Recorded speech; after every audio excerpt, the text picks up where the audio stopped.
La campagne de boycott concerne une vingtaine d'artistes recensés après leur prestation le 6 octobre à Yaoundé lors du méga-concert organisé par le RDPC en soutien à son candidat.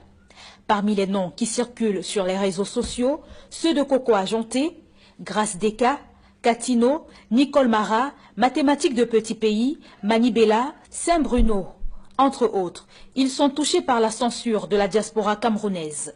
Certains d'entre eux ont réagi. C'est le cas de Catino, qui dans un premier temps a rappelé qu'elle était libre de ses choix.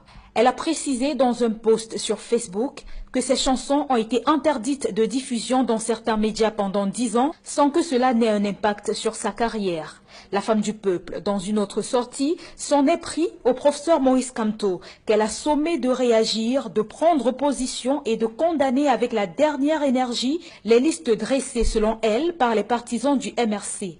Auquel cas, elle se verra dans l'obligation de saisir la Cour internationale des droits de l'homme et des libertés individuelles, selon les termes utilisés par l'artiste. L'affaire est donc désormais politisée, puisque Roméo Dika, volant lui aussi au secours des artistes boycottés par la diaspora, s'en est pris à Maurice Kamto.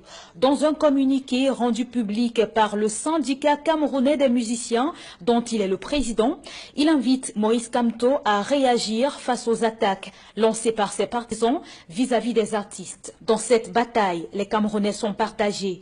Plusieurs estiment que cette campagne de boycott est une honte.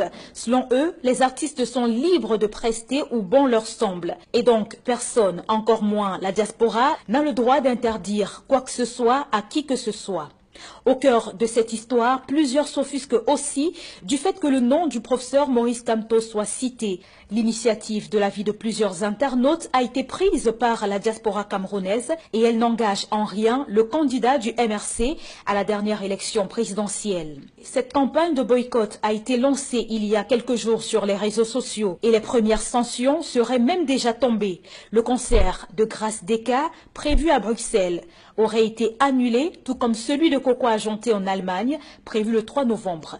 Reste maintenant à voir si les fans des artistes blacklistés suivront ou pas le mot d'ordre de boycott lors des